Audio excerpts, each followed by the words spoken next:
नमस्कार कर्मचारी भाइयों, आप सभी का स्वागत, हार्दिक अभिनंदन। आप लोगों का प्यार प्रेम मुझे मिलता रहता है।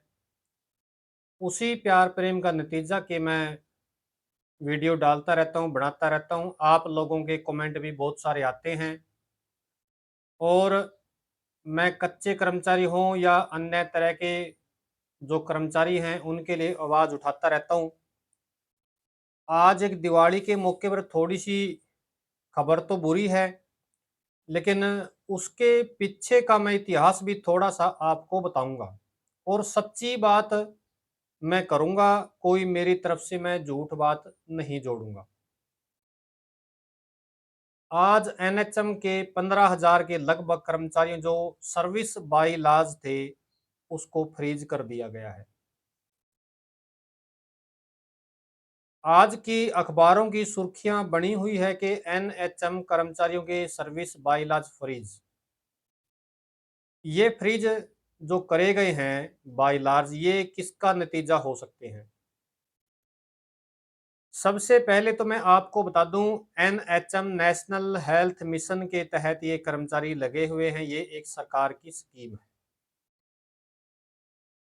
इनकी तनख्वाह 15, 17, 18 हजार कुछ लगभग ऐसे होती थी। 2018 के आसपास ये जो है सर्विस बाय लार्ज इनके लागू हुए और अभी लेटर निकाल के उनको रोक दिया गया है। इलेक्शन से पहले एक आंदोलन हुआ था एनएचएम कर्मचारियों का। उस टाइम पे भी मैंने आवाज उठाई थी कि एनएचएम कर्मचारियों को पक्का कर दो, अच्छी बात है। और वो हवाला दे रहे थे कि मणिपुर की तर्ज पर पक्का किया जाए। अच्छी बात है, सरकार से मांग करनी चाहिए, बहुत बढ़िया चीज है, मैं उनके फेवर में हूं। जैसे कि सिरसा में पानी की टंकी पर कर्मचारी चढ़े थे, उसकी खबरों को मैंने बड़े जोर शोर से उठाया था। खून से लेटर इन्होंने लिखे थे, वो भी मैंने डाला था। फतेहाबाद में इन्होंने अपने सर मुंडवाकर और भी कई जगह इन्होंने प्रदर्शन किए थे, बहुत जगह ज्ञापन दिए, बहुत इन्होंने प्रयास किए। इनका एक काफी बड़ा धड़ा भारतीय मजदूर संघ के साथ जुड़ा हुआ था। एक और सच्ची बात कि भारतीय मजदूर संघ ने ही इनके सर्विस बायलॉज लागू करवाए थे। सच्ची बात कहता हूं, खरी कहता हूं मैं बात, चाहे कोई बुरा मानियो, चाहे एनएचएम कर्मचारी मेरी बात का भला मानियो। आपके सर्विस बायलॉज भारतीय मजदूर संघ ने लागू करवाए थे। मानो ना मानो, मने कोई दिक्कत नहीं, बिल्कुल करवाए थे। इन्होंने फिर मांग करी, पहला पहलू ये हो गया। दूसरा पहलू ये हुआ कि इन्होंने मांग करी कि मणिपुर की तर्ज पर हमें पक्का किया जाए। अच्छी बात है, आज भी मैं कहता हूं, मैं तो अब भी कहता हूं कि इनकी फेवर में हूं मैं कर्मचारी के हक की आवाज उठाता हूं। जो कच्चे की कैटेगरी में ला लो या कुछ कोई भी स्कीम के तहत लगा लो, किसी भी तरह कर्मचारी है, इन्होंने आंदोलन शुरू कर दिया।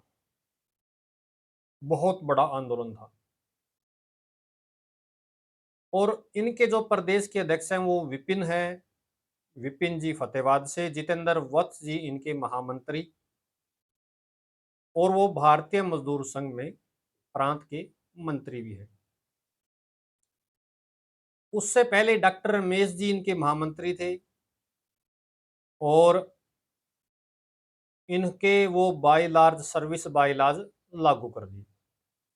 इलेक्शन से पहले इन्होंने आंदोलन शुरू कर दिया, फिर लगी आचार संहिता, सारे भाइयों को पता है।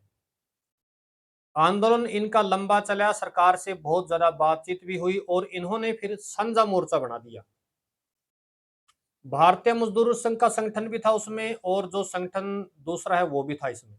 मुझे नहीं पता वो किसके साथ जुड़े हुए हैं, मुझे मुझे किसी बात से कोई मतलब नहीं है, कौन संगठन कहाँ जुड़ा है, कहाँ किससे क्या है, कोई मतलब नहीं।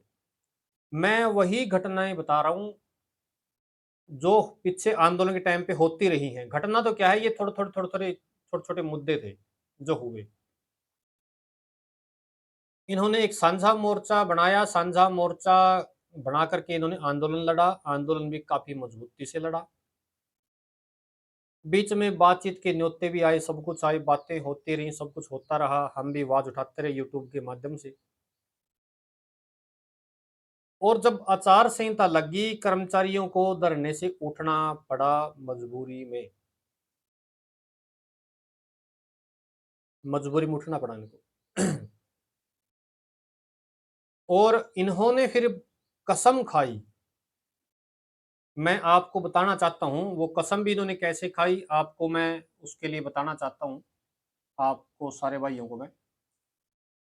इन्होंने ऐसे हाथ लंबे करके कई जगह कसम खाई, हम कसम खाते हैं, ऐसे पूरा सुर्खियों में पत्रकारों को बुला बुलाकर कसम खाते हैं, ये करते हैं, वो करते हैं।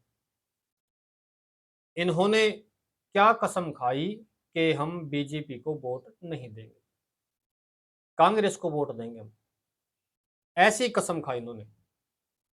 मैं निवेदन करना चाहता हूं कि कर्मचारी को राजनीति से दूर रहना चाहिए, मेरा पर्सनल सुझाव है।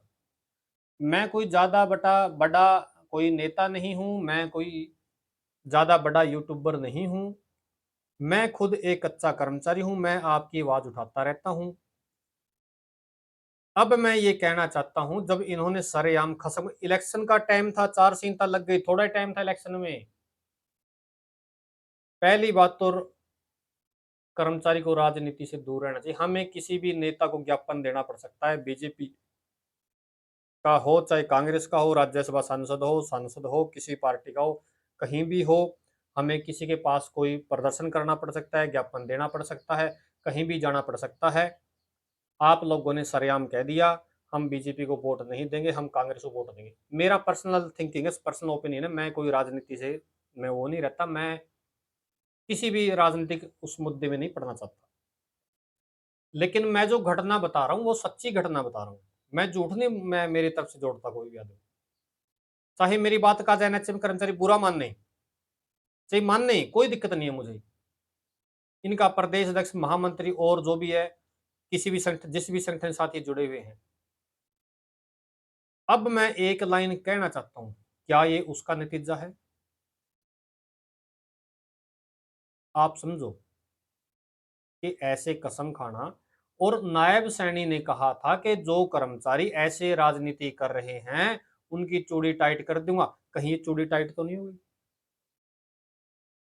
मुझे लगता है, जहां तक मेरा पर्सनल ओपिनियन है, मैं कोई भी भाई मेरी बात को गलत न समझे, किसी भाई को ठेस न पहुंचे, आप कोई महसूस मत करना, मैं आपसे विनती करता हूं, निवेदन करता हूं। लेकिन आज भी मुझे दुख है कि आपके सर्विस बाईलाज जो खत्म हुए हैं वो नहीं होने चाहिए थे। मैं निवेदन करता हूं, सरकार से हाथ जोड़ता हूं, इनको सर्विस बाईलाज मिल जाए तो अच्छी बात है, निवेदन है मेरा, जैसे भी मिले। दीपावली का त्योहार है और मुझे आप लोगों से इतनी बात करनी थी ये, कि कहीं उसका नतीजा तो नहीं जो कस्में खाई थी ऐसे। मैं तो ये सर्व सभी कर्मचारियों को ये कहता हूं कि किसी भी कर्मचारी को राजनीति के उससे थोड़ा सा दूर रहना चाहिए। आप लोग अन्य कर्मचारी हैं जो भी हैं, आप लोग कमेंट करना, आप लोग मुझे बहुत ज़्यादा प्यार प्रेम देते हो, आप मेरी वीडियो को बहुत देखते हो, आपका बहुत बहुत धन्यवाद।